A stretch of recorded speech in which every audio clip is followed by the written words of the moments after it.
Pues bienvenidos a todos, mi nombre es Viracidi. Hoy voy a estar haciendo esta plática con ustedes. La plática es respondiendo a la pregunta ¿qué es un budista? ¿No? ¿O qué es ser budista? Entonces, ¿por dónde empieza? ¿No? Entonces yo creo que antes de responder a esa pregunta, yo creo que lo primero es que, bueno, ¿por qué empezamos un camino espiritual? ¿No? ¿Qué es lo que te lleva a decidir buscar algo, ¿no? Y usualmente, pues lo que puede ser, o al menos en mi experiencia, era el sufrimiento, la insatisfacción. Tener una mente descontrolada, estar en un estado de insatisfacción, infelicidad, ¿no? Estados mentales que causaban dolor a la mente, ¿no? Creo que es lo que empieza uno primero. Entonces quieres cambiar un estado de cosas donde hay un malestar y quieres que sea un bienestar. Y obviamente uno no empieza por el budismo, ¿no? Seguramente ustedes han recorrido varios caminos espirituales, ¿no? Yo primero estudié psicología, me fui a la universidad y pensé que la psicología iba a ser la respuesta, ¿no? La psicología estudia la mente, ¿no?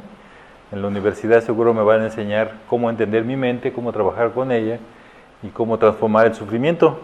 Pero no, la psicología realmente tiene otras, pues tiene otros intereses. No era el interés de la psicología entrenar a tu mente, ni que la conocieras, era más como un objeto de estudio académico.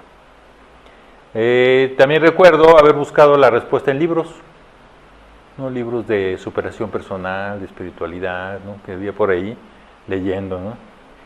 Y luego recuerdo haber ido a buscar yo le digo que es como una piñata, ¿no? O sea, de que estás buscando a ciegas, das palazos, hasta que de verdad le pegas algo que sí funciona, ¿no? Pues me acuerdo que fui a una cosa que se llamaba Revirting, que era una cosa con la respiración, y a través de la respiración te llevaba a experiencias del pasado, incluso a experiencias que tuviste en el vientre materno, y te ayudaba a entenderte, ¿no?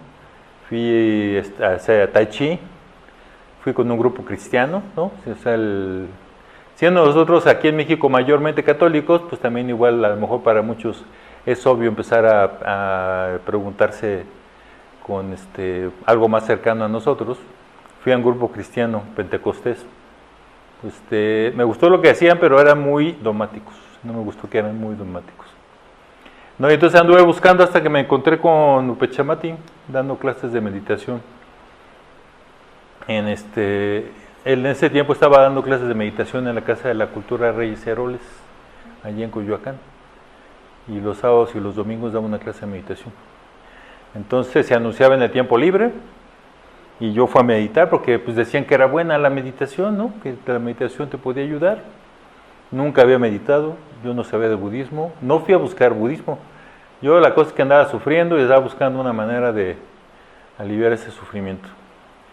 Y entonces, pero ahorita lo que les estoy hablando es, bueno, ¿y por qué es eso? No, el primer objetivo, pues tú no sé si se coincide con su experiencia, pero hay sufrimiento, hay insatisfacción, puede ser que te preguntes de uno por qué la vida es así como es, qué sé yo, hay preguntas que quieres responder. Entonces llego con Upechamati y no me acuerdo qué fue la primera meditación que yo hice, si fue, pero muy probablemente fue seguimiento a la respiración. Me dijeron, siéntate ahí, acomódate y observa tu respiración.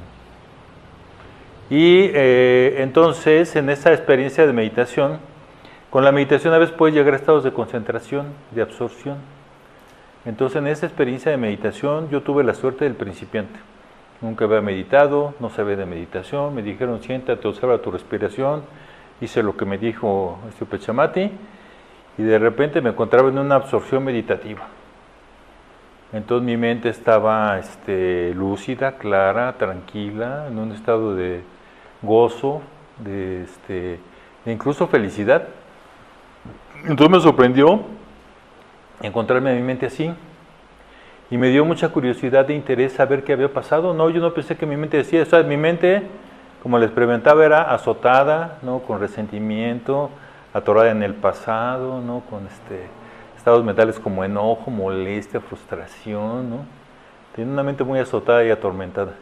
Y me encuentro que en la meditación, un estado completamente diferente de mi mente, y yo digo, ¿qué es esto? Entonces empecé a meditar, y luego resultó que después me entero que la meditación venía del budismo, ¿no? Y entonces digo, bueno, pues si viene del budismo y a mí lo que me interesó es la meditación, me interesaría saber por qué a través de la meditación tuve esta experiencia en la mente. Y empecé a estudiar budismo. Pero entonces descubrí que hay un segundo objetivo en la vida espiritual, ¿no? Entonces, la meditación me mostró el potencial de la mente. La meditación me mostró lo que la mente podía hacer, ¿no? La meditación me mostró que mi mente podía estar en un estado muy diferente. Entonces, digamos que la meditación es el entrenamiento budista por excelencia, ¿no? O sea, encontramos al Buda meditando, ¿no? El Buda a través de la meditación liberó su mente. Yo en ese momento pues no sabía del budismo, pero les digo que entonces tienes objetivos vitales, es lo que yo siento que para hacerte decidir, me hago budista, es porque yo tenía objetivos que no sabía, ahorita se los digo con más claridad, pero cuando me empecé con el budismo no sabía, no estaba tan claro. Pero sí, el primer objetivo era liberarme del sufrimiento. Y segundo objetivo, desarrollar los potenciales de mi mente. Y entonces yo vi que el budismo era un camino en esa dirección. Entonces, pues el budismo te da una metodología. Por ejemplo, tenemos nosotros que meditamos. Y con la meditación, tú quieres transformar la mente, quieres transformar los estados mentales. Pero además el budismo te da enseñanzas, ¿no? Y entonces en las enseñanzas, el budismo, por ejemplo, el Buda dice que nos dice de las 4 nobles verdades: hay sufrimiento, hay las causas del sufrimiento, hay el cese del sufrimiento y hay el camino que libera del sufrimiento, ¿no? Y entonces el Buda dice que el sufrimiento lo producen tus estados mentales.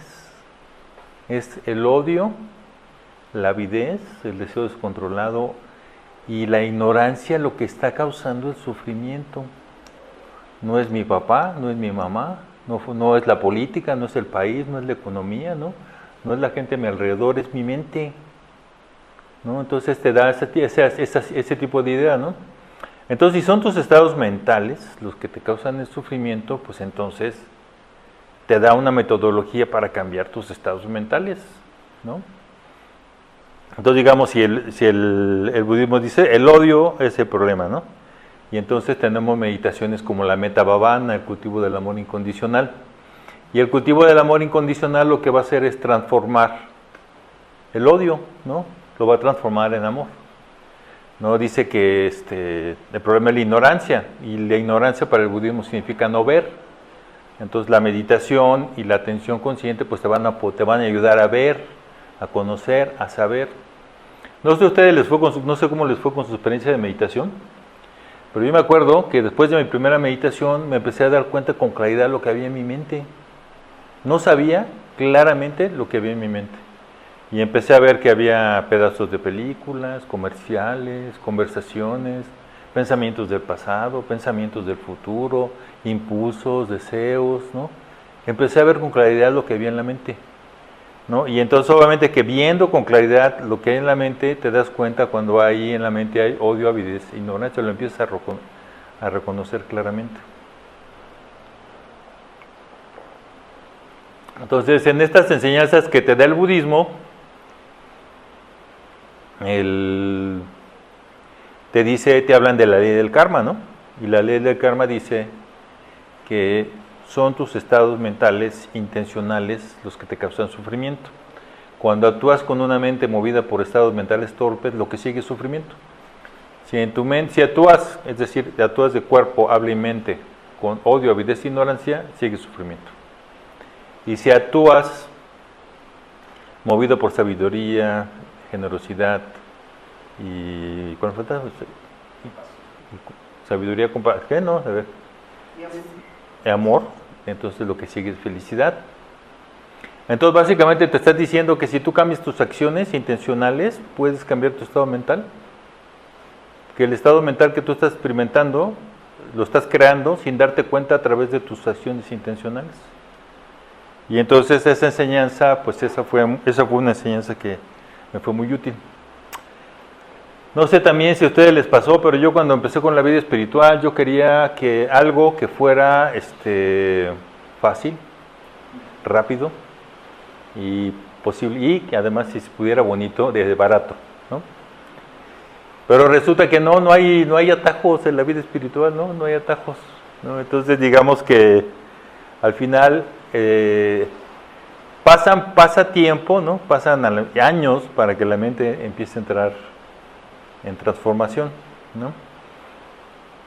Entonces ahorita lo que les estoy comentando es que ser budista tiene que ver con tu vida y con tus motivaciones espirituales. Usualmente hay dos motivaciones generales, lo vemos bastante en los centros budistas, que la gente está sufriendo por diferentes circunstancias que han pasado en su vida. Incluso a veces cuando tienen todo lo que materialmente se supone que te debería hacer feliz, y resulta que te das cuenta de sus limitaciones. Eso por un lado. Y luego por otro lado, te das cuenta de que tienes un potencial espiritual que no has realizado, ¿no? Esa es otra cosa que descubres. Y entonces hay motivaciones que te llevan a practicar un particular sendero espiritual. Hay muchos senderos espirituales, ¿no? Y entonces en el caso del budismo, pues esas son dos de las motivaciones que llevan. Entonces tú empiezas a practicar, pero también, yo no sé ustedes, pero no es un camino directo a la práctica. O sea, a veces yo pienso que la vida espiritual es como las serpientes y las escaleras. No sé si han jugado ese juego. Ahí vas subiendo por las escaleras y de repente llega una serpiente y ahí vas para abajo. Entonces estás subiendo y bajando, subiendo y bajando. Entonces estás tratando de aplicar las enseñanzas, pero toma tiempo y esfuerzo en el que empiezan a hacer sentido. No es de inmediato. No es de inmediato. Yo incluso me fui a Inglaterra, ¿no? Porque pensaba que aquí, que en México no se podía, ¿no? Entonces me fui a Inglaterra. Entonces este movimiento budista lo inició Sangharakshita, que tenemos aquí en el recinto. Él era un monje inglés, ¿no? Y en Inglaterra había comunidades, negocios, centros budistas. Y yo estuve trabajando en un negocio, viviendo con budistas y estando en un centro budista. Y en ese contexto fue que aprendí más del budismo. Entonces cuando yo me fui a Inglaterra, pues yo me fui porque yo nada más estaba sufriendo y quería cambiar mi vida y había empezado a ver que era a través del budismo. Me voy a Inglaterra. Y no fue fácil. No fue fácil, ¿no? Pero ya estaba viviendo con budistas, trabajando con budistas y estaba en un centro budista. Entonces budistas por todos lados. Entonces resulta que ahí te das cuenta que el budismo es un estilo de vida, ¿no? O sea, de que vives con base a los principios budistas, trabajas con base a los principios budistas y estás en un centro como ¿no? Entonces, se fijan, aquí en México es más que tú vienes a un centro de vez en cuando, pero allá todo el tiempo era estar en conexión con los budistas. Yo cuando me fui, yo no era budista. No me había declarado budista cuando me fui a Inglaterra. Tenía tiempo meditando, tenía tiempo estudiando. Y entonces en Tirratna, en nuestra comunidad, cuando tú dices, yo soy budista, se hace una ceremonia. Perdón, ¿me repites el nombre de la comunidad? Tirratna. Tirratna como Tirratna, Ratna es joya, ajá. Tirratna es tres joyas, ¿no? Entonces la comunidad del Buda, que es el amarillo, el Dharma, que es su enseñanza, que es el azul, y la Sangha, el rojo, que es la comunidad espiritual. Entonces yo estaba allá y entonces también contentando la pregunta, ¿qué es un budista? Pues ya que te decides que eres budista, sigues un camino, ¿no? Y ese camino usualmente nosotros lo ponemos como ética, meditación, sabiduría. Entonces practicas la sabiduría a través del estudio, practicas técnicas de meditación y practicas ética y practicas los principios éticos. Entonces cuando tú te declaras budista, básicamente estás diciendo que estás siguiendo el camino budista, ética, meditación, sabiduría, por un lado. Y por otro lado, que estás tomando al Buda, al Dharma y a la Sangha como tus valores espirituales. Pero no, ojo, no, porque aquí siempre es importante ver por qué. Entonces, porque tú tienes una motivación espiritual. por eso lo haces, por eso alguien sigue un camino espiritual. Motivado por querer liberarte del sufrimiento, por desarrollar los potenciales de la mente, por vivir una vida más satisfactoria, más plena, ¿no? Inicias un camino. Entonces ese camino a veces te puede llevar a, como a mí, a ir incluso a vivir en otro país. Yo no tengo mucha inclinación a viajar, pero bueno, por el budismo estuve yo viviendo en Inglaterra unos años. Entonces en Inglaterra yo me reconozco como budista. Me doy cuenta que viviendo en una comunidad budista, trabajando con budistas, puedo ser budista. Pues puedo tener una vida ética, puedo meditar, puedo estudiar. Es fácil, ¿no? Entonces, cuando yo me fui, tenía faltas éticas. No estaba yo cumpliendo los preceptos, ¿verdad? Y entonces decía, pues no puedo hacerme budista porque no estoy siguiendo bien la ética, ¿no? Pero ya cuando estuve en Inglaterra, meditaba a diario, mi vida ética mejoró, ¿no? En buenas condiciones, que es otro principio del budismo, en buenas condiciones puedes tener tu vida espiritual.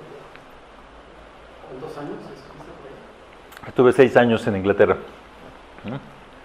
Entonces, bueno, pero ahorita se los cuento, pero no fue fácil, ¿verdad? O sea, estás en otra cultura, hablando en otro idioma. Yo no tenía mucha inclinación a los viajes, viviendo con gente de muchos países.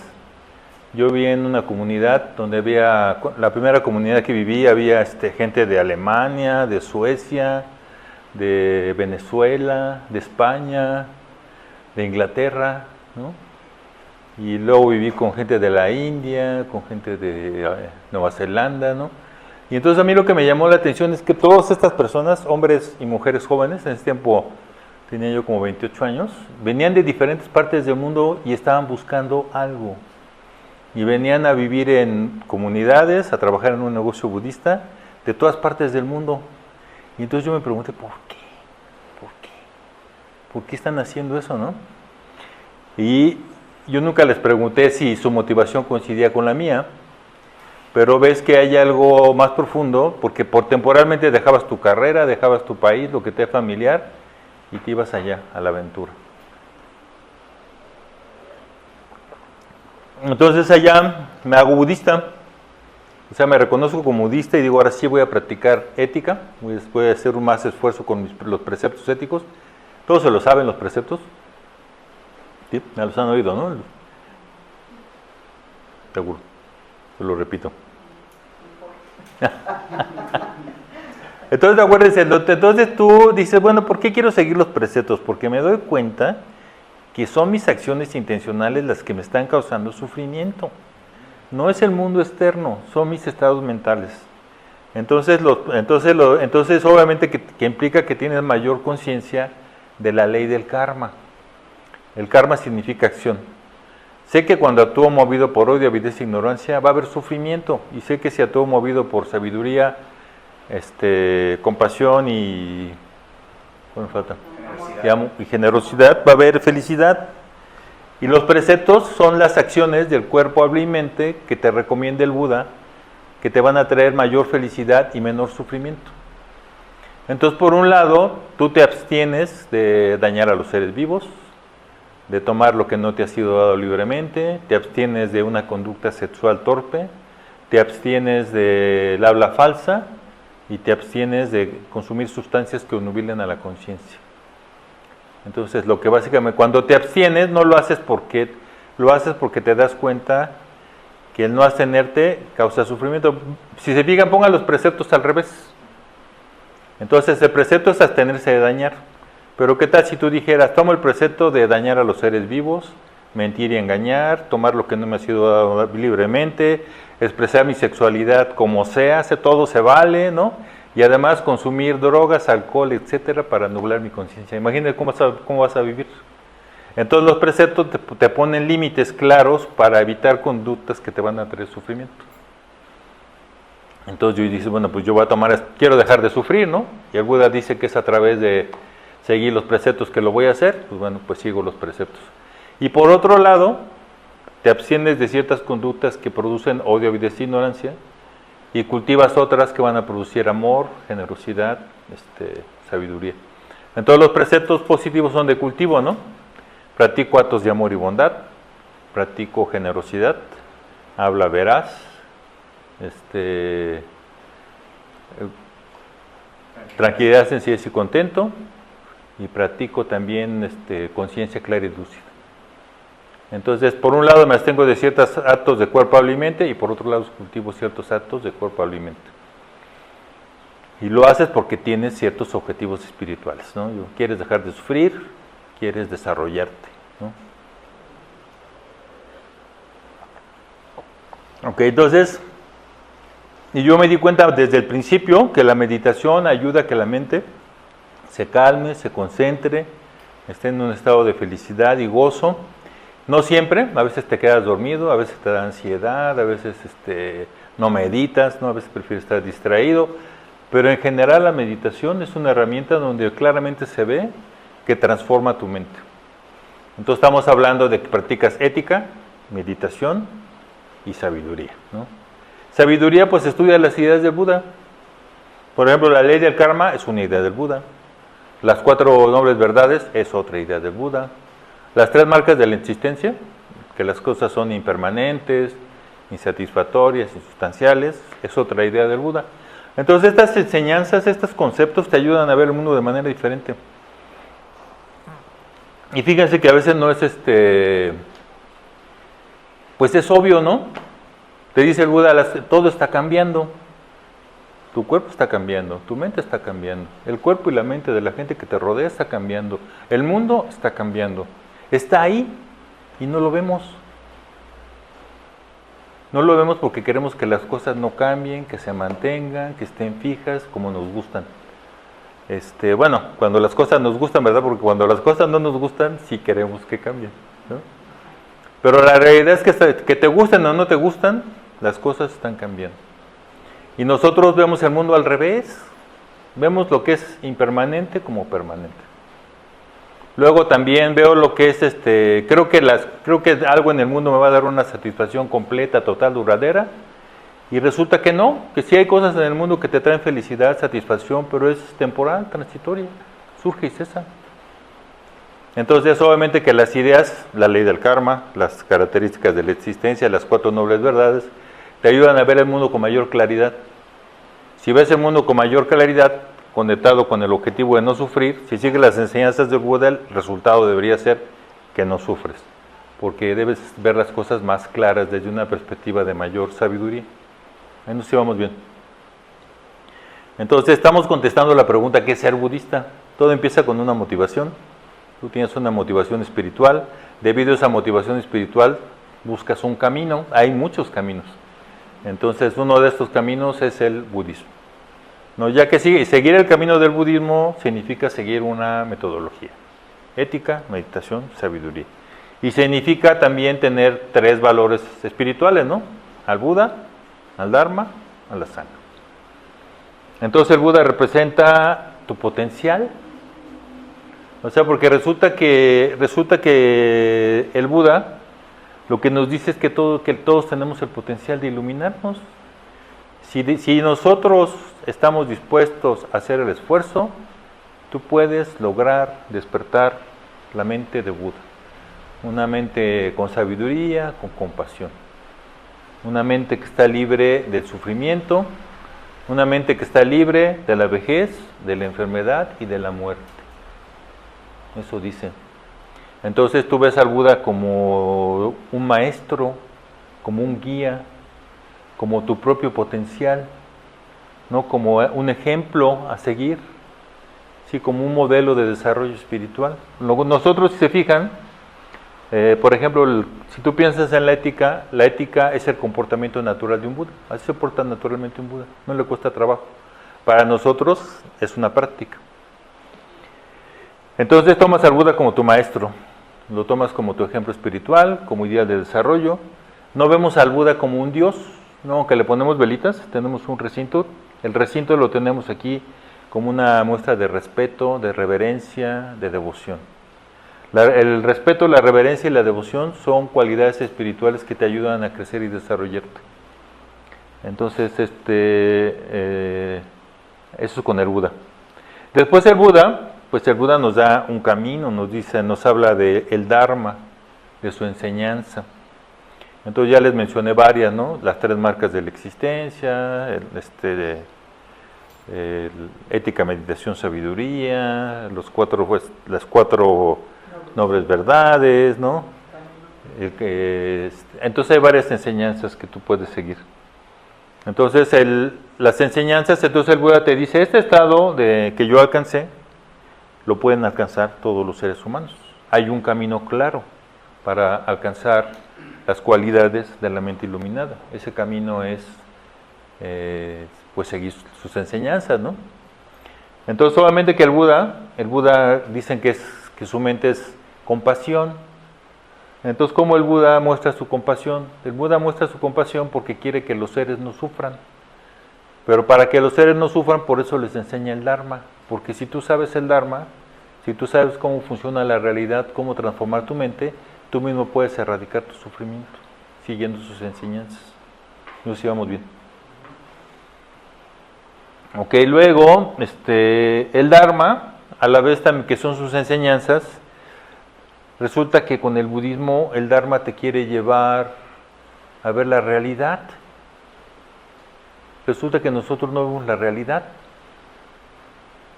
¿no? Resulta que hay algo más allá, una dimensión espiritual. No sé si eso les haga sentido, ¿verdad? Cuando tú te sientas a meditar y entras en una absorción meditativa, no sé si alguien aquí ha tenido alguna experiencia de absorción meditativa.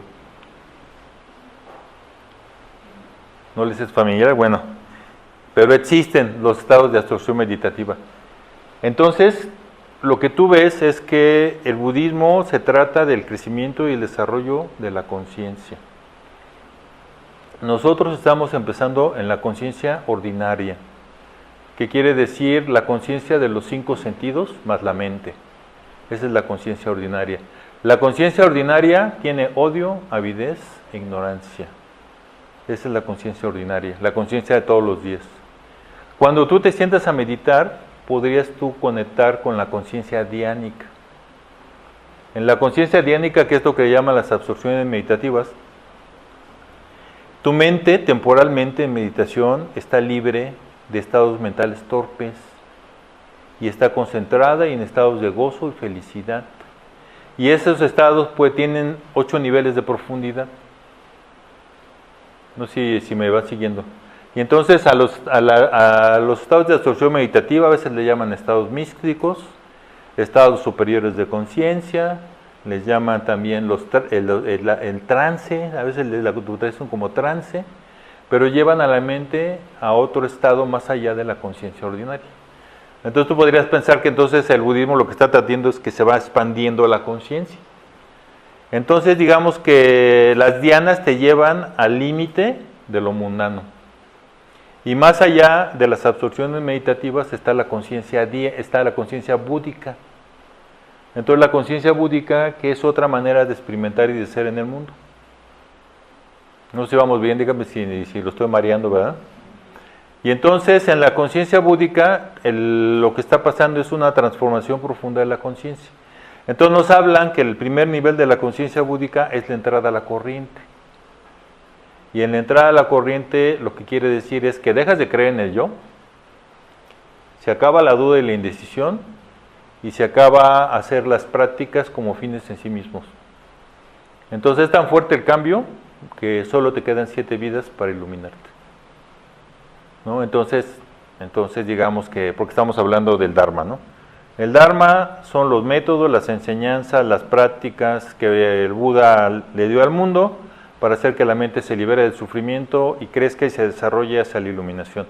Pero ese crecimiento y desarrollo es un desarrollo de la conciencia ordinaria a la conciencia diánica, que es lo que el budismo considera lo espiritual, y de la conciencia diánica a la conciencia búdica, ¿no? Y entonces solamente que llegando a la conciencia búdica, pues estás libre del sufrimiento, estás libre de los estados mentales que afligen a la mente. Nos llevamos bien. Y luego nos falta la sanga, ¿no? Pues entonces resulta, no sé ustedes cómo les estaba, pero yo intenté practicar la vida espiritual yo solo. Leía libros y decía, pues voy a hacer lo que me dice el libro. No llegaba muy lejos, ¿no? Yo buscaba cosas solo.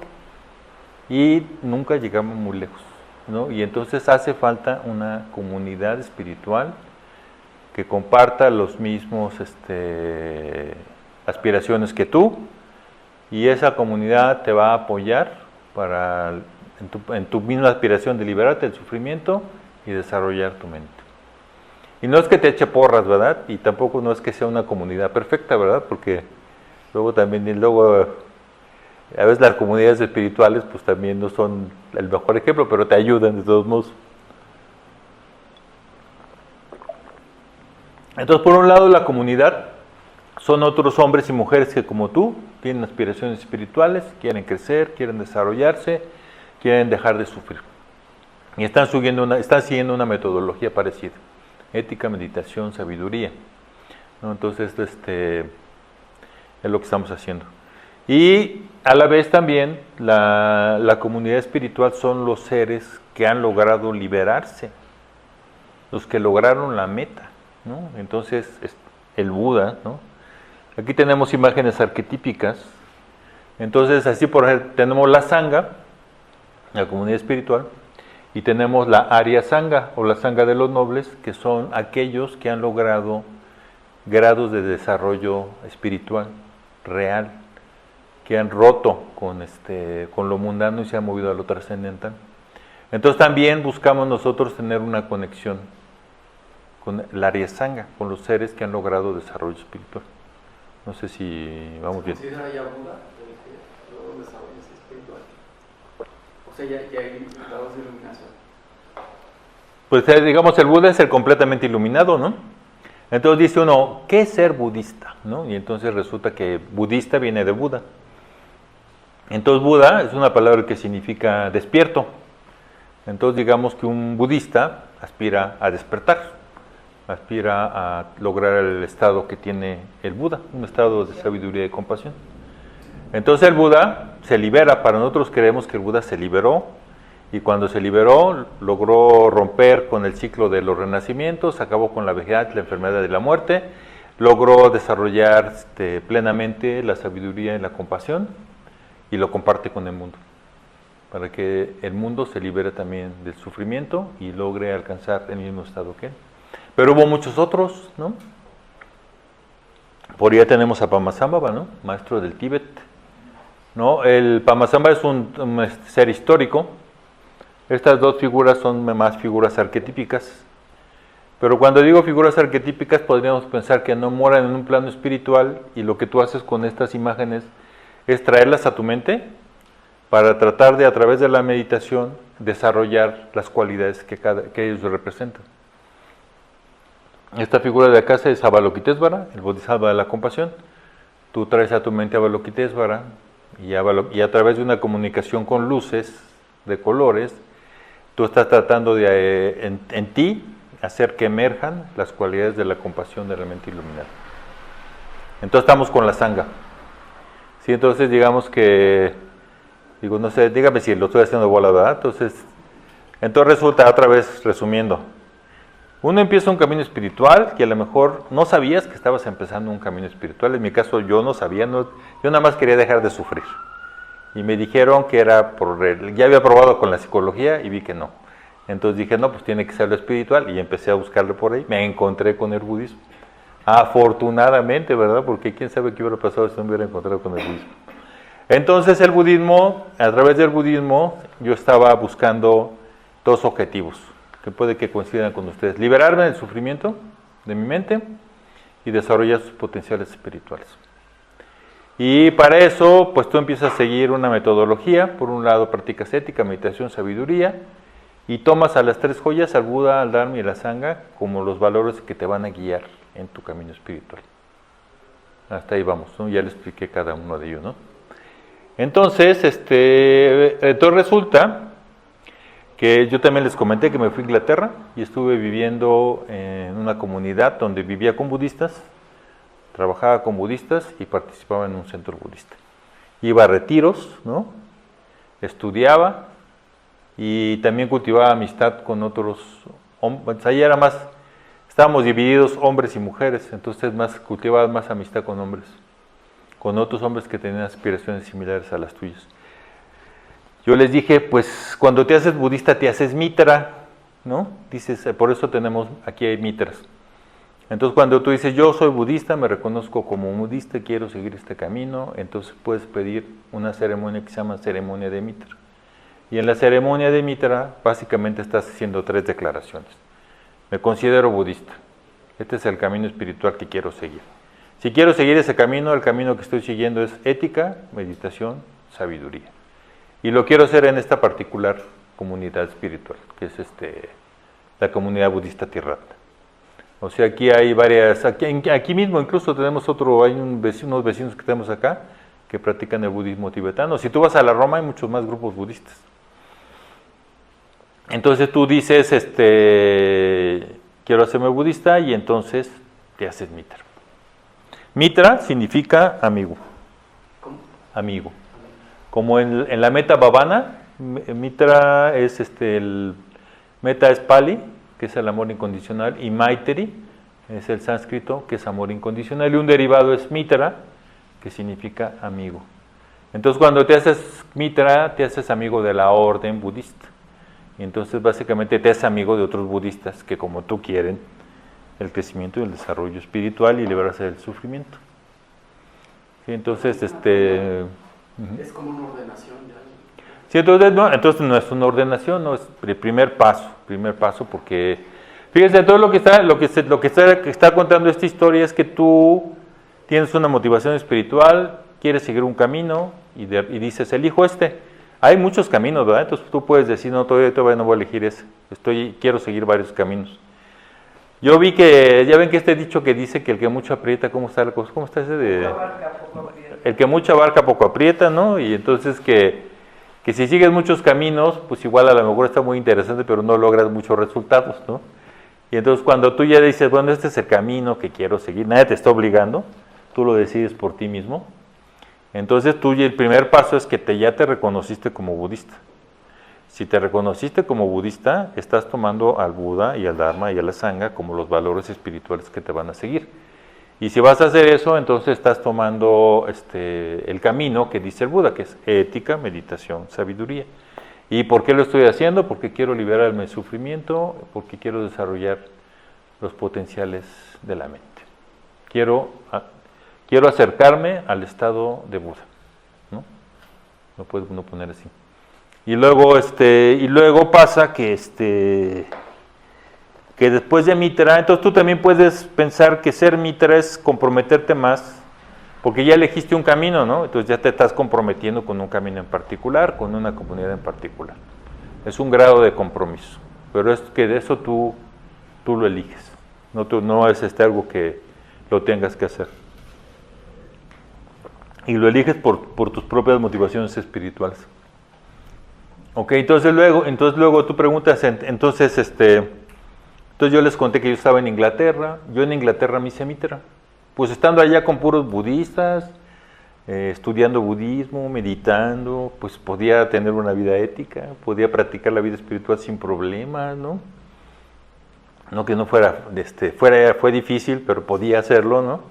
Entonces yo dije, pues en estas buenas condiciones, sí puedo. Entonces también aprendes el principio hay otra enseñanza del Buda que es el surgimiento dependiente.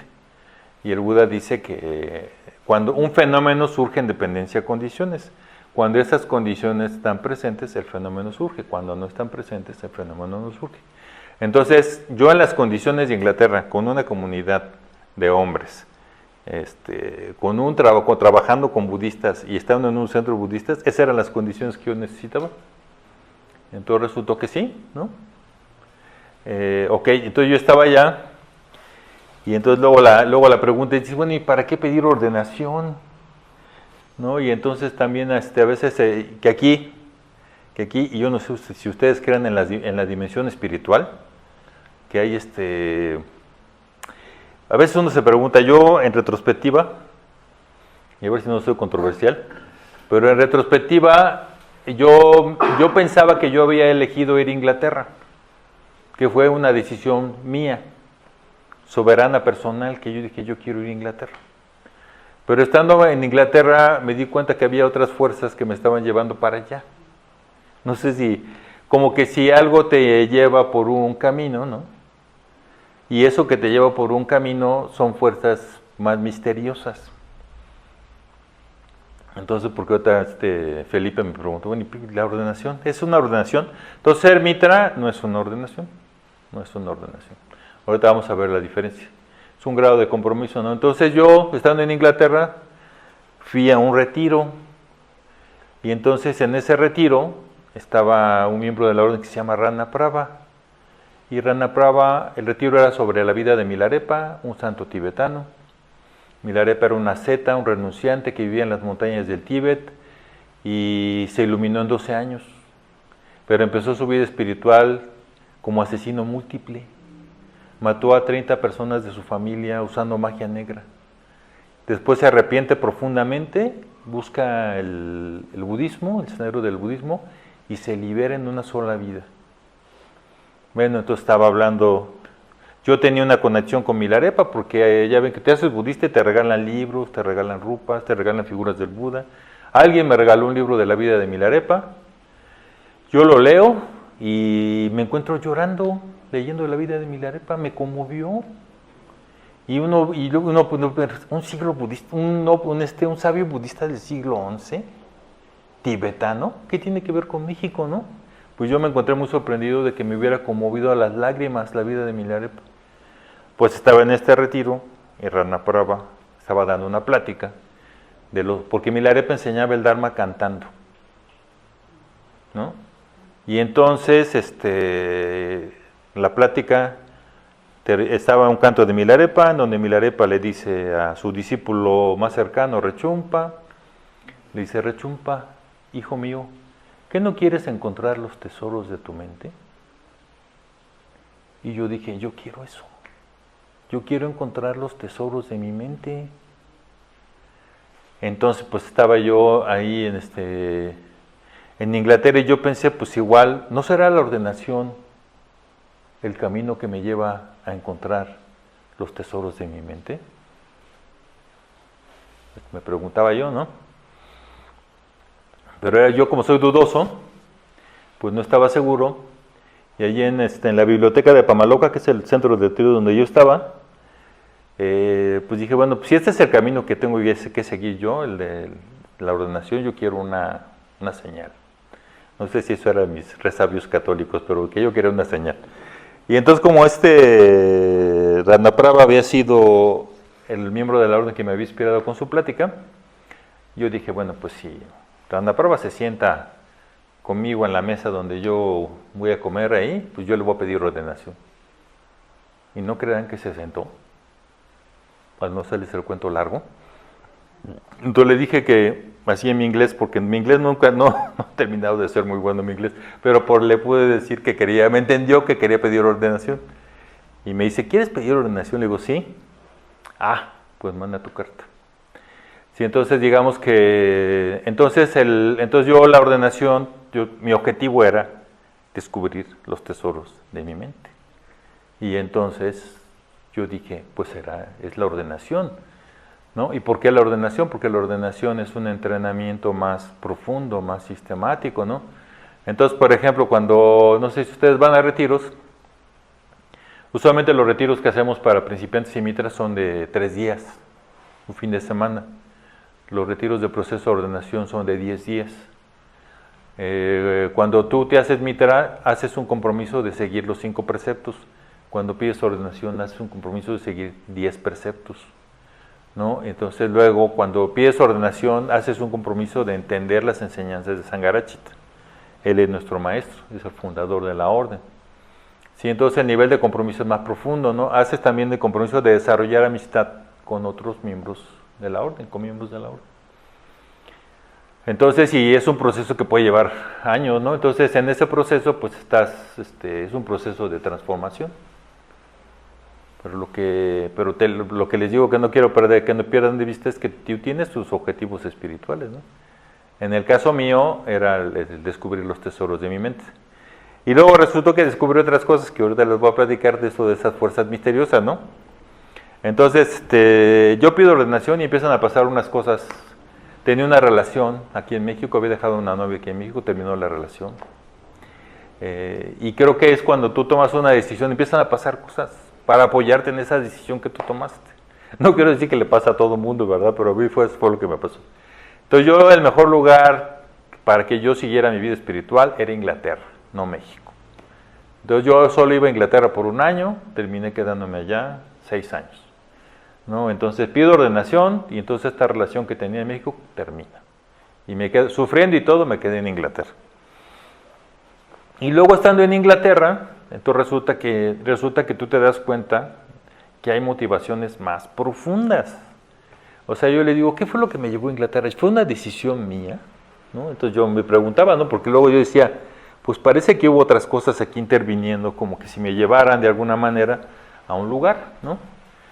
Y luego estando en Inglaterra me encontré con el mundo simbólico. Me empezaron a pasar cosas curiosas. Yo en ese tiempo iba a cumplir 33 años, esta relación que les cuento, mi novia tenía 27 años, llevamos 9 años de relación, yo vivía en el número 9 de Oakland Road, trabajaba en el número 3 de Henley Park, y yo decía, ¿y esto? 3, 9, 3, 9, 3, 9, ¿qué? ¿Por qué se me están apareciendo tanto esos números?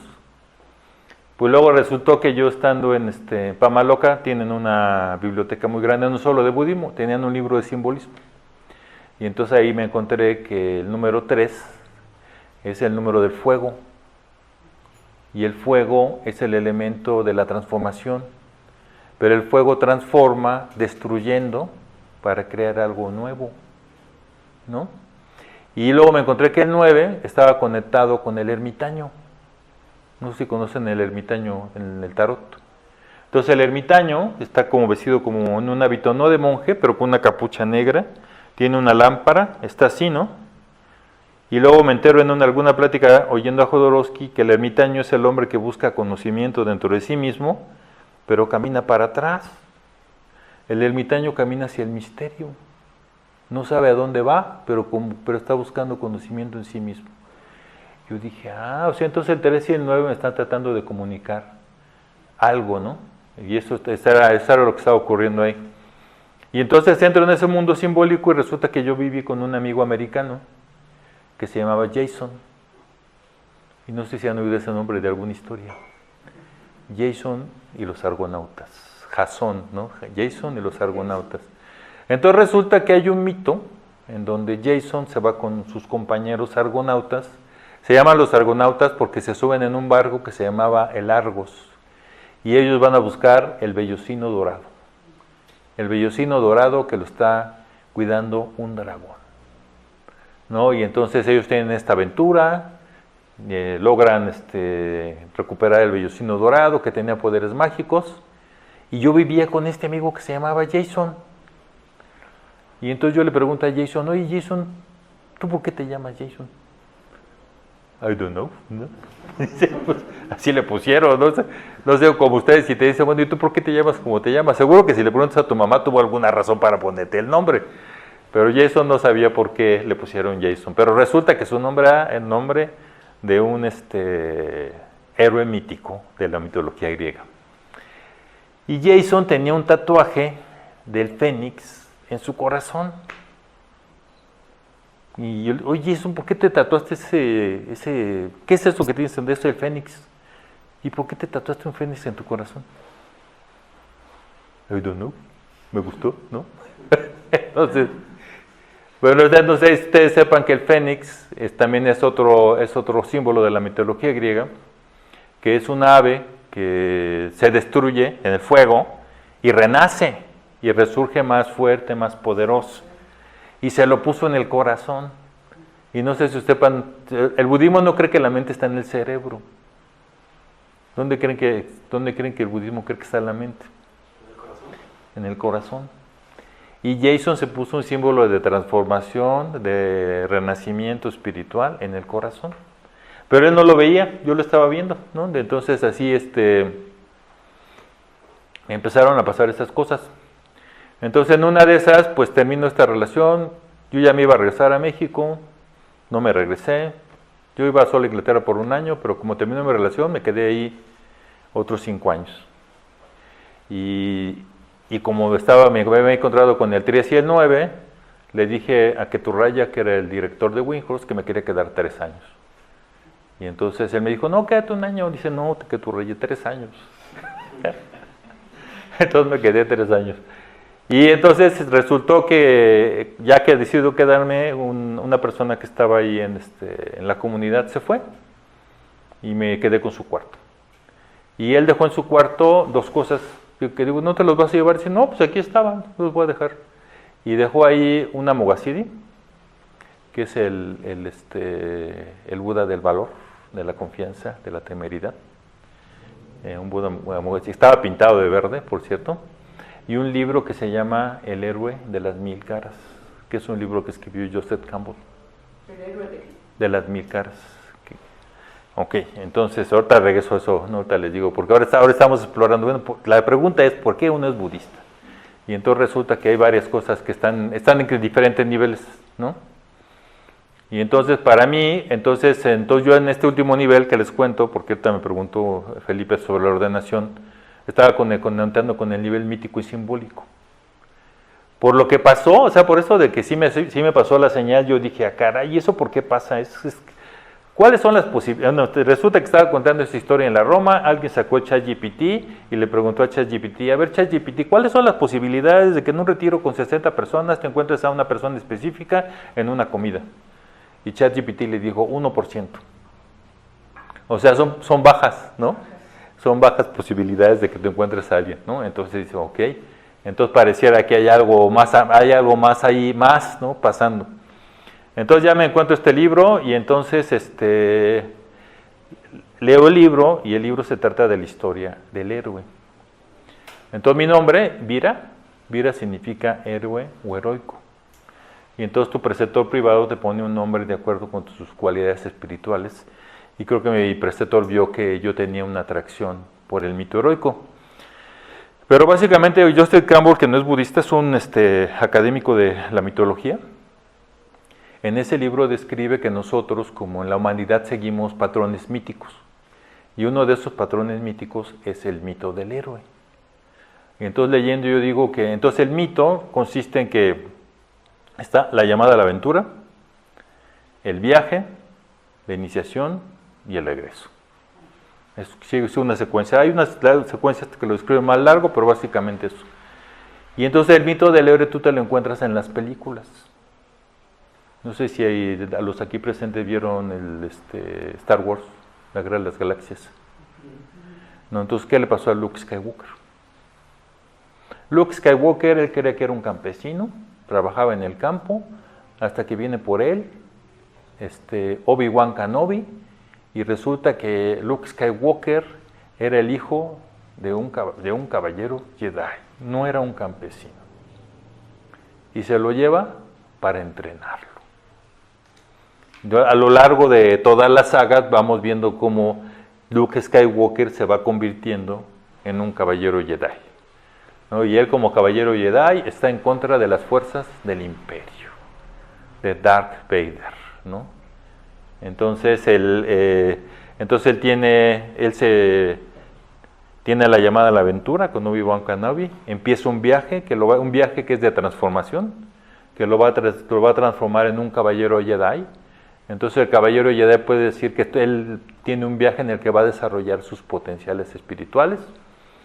Y luego la siguiente etapa es iniciado como caballero Jedi y entonces él regresa a ayudar. Y esto te lo encuentras esa secuencia mítica te lo encuentras en las películas. No sé si vieron Harry Potter. Entonces Harry Potter era un niño de 11 años, adoptado, lo tenían sus tíos ahí con las ropas del primo que le quedaban grandes, viviendo ahí en la alacena, abajo de las escaleras, ¿no? Y un buen día, a los 11 años, llegan a invitarlo a ir a Hogwarts. Resulta que él era un mago. Y llega la carta, la llamada, ven a Hogwarts. Tú no eres un niño, tú no eres un huérfano cualquiera, no eres un niño pobre, tú eres un mago, ¿no? Entonces va a Hogwarts, se entrena y entonces después él ayuda a vencer a Voldemort, ¿no? Que era el villano del cuento. Entonces lo que les quiero comunicar con eso es de que resulta que puede haber fuerzas más profundas que están actuando y ya están las fuerzas míticas. Y entonces yo digo, caray, y entonces yo cómo acabé aquí, ¿no? Yo pensé, dije, pues entonces, ¿qué tal si me encuentro siguiendo el viaje del héroe? Viaje, ¿no? Me invitaron a Inglaterra, ¿no? Entonces yo fui, ¿no? Porque yo fui, esta vez que fui, yo fui la primera vez a visitar. En el 97 fui por primera vez a Europa, me fui con un amigo, con Agabando, nos fuimos a París, estuvimos ahí en París un rato, después nos fuimos a Inglaterra y yo me regresé a México. Y después me invitaron, me mandaron una carta, oye, ¿no quieres venirte a Inglaterra? Y yo dije, órale, dejé mi trabajo, dejé a mi novia, dije, pues voy un año para ver cómo hago, cómo reorganizo mi vida. Entonces haces un viaje y luego, como les digo, ¿qué tal si estas personas que están en mí, estos hombres y mujeres que vienen de diferentes partes del mundo, realmente son argonautas? Y estamos en una aventura, ¿no? Yo lo que hacía en Winhouse era empacar cajas. Entonces era un lugar de regalitos, ¿no? Primero empaqué cajas, luego me metieron a la oficina, a la sección de inventario. Yo estudié psicología. ¿Qué tengo que ver con el inventario? Bueno, pues pero ¿qué tal si eso es lo que está en la superficie? Pero ¿qué tal si todos estos hombres y estas mujeres no vinieron aquí? Yo no fui a empacar cajas. Yo no fui de bracero a Inglaterra. No era mi intención quedarme en Inglaterra a hacer una vida allá pues quedarme allá, casarme con un niño. No era mi intención. Entonces, obviamente que todos los que estaban ahí estaban buscando algo más profundo. ¿Cuál es el vellocino dorado para los budistas?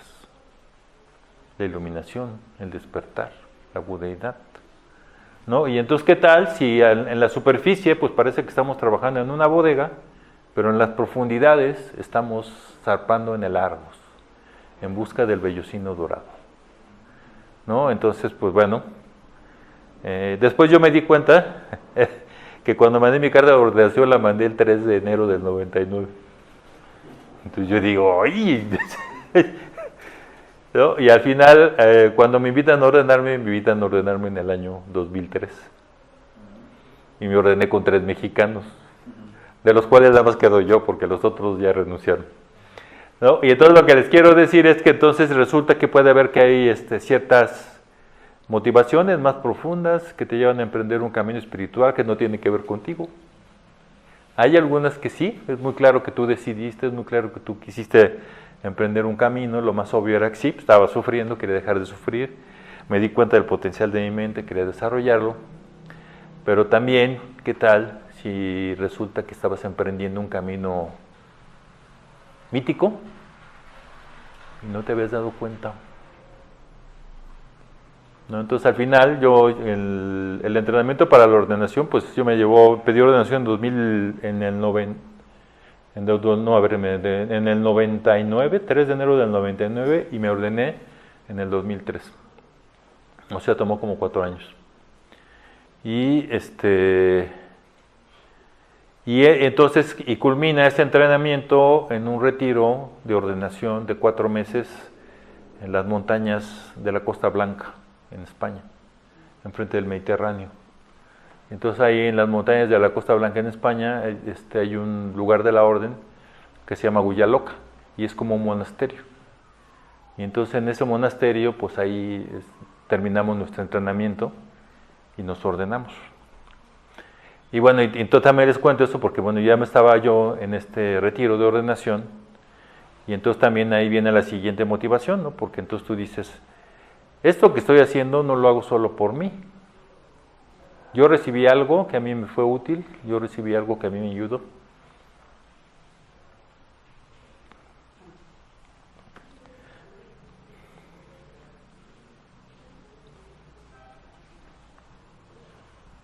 Entonces hay que compartirlo, ¿no? Hay que ser recíproco.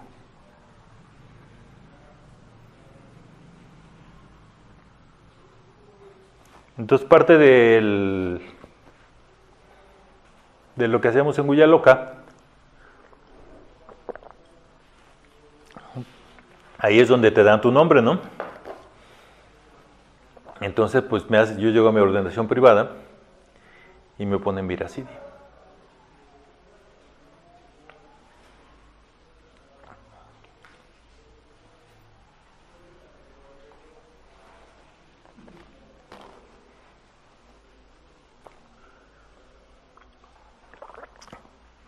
Y yo sentí que mi preceptor privado, Mochananda, pues sí me había visto quién era yo realmente. No qué camino era el que yo tenía que seguir. Entonces él fue el que me dio mi nombre, ¿no? Y entonces pues él le hizo claro que yo tenía esta conexión con el sendero heroico, con el mito heroico, ¿no? Y luego él me puso Virasiddhi, ¿no? Entonces Vira es héroe y Siddhi lo puedes traducir como logro, éxito, lo puedes traducir como poder espiritual, como poderes psíquicos, eso es lo que significa Siddhi. Él me tradujo mi nombre como emancipación heroica. Pero entonces también yo siempre he tenido, como eso que les cuento del camino mítico y de estas coincidencias y sincronicidades, es porque yo tengo una conexión con ese mundo, con el mundo Siddhi, que es el mundo de la magia, que es el mundo del misterio, que es el mundo de las fuerzas ocultas, de las fuerzas espirituales. O sea, tengo esa conexión con esa dimensión, aunque él no lo enfatizó cuando me dio mi nombre. Yo me acuerdo que ahí estaba Artaprilla y él le puso a alguien Artasiddhi, y él cuando le puso su nombre Artasiddhi, él sí enfatizó la parte de magia en Siddhi. Ok, entonces yo creo que Mochananda me dio el nombre que era mi nombre, ¿no? Entonces digamos que vio él algo que le hizo darme ese nombre. Y entonces en Guyaloca, cuando ya te ordenas y todo, pues ahora te sacan un mapa, ¿no? Te ponen un mapa. Ahí está el mundo. Mira, todos esos lugares, ahí no hay Dharma. No saben del budismo.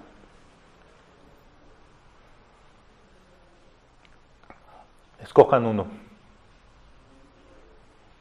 Bueno, pues hay un montón de lugares, ¿no?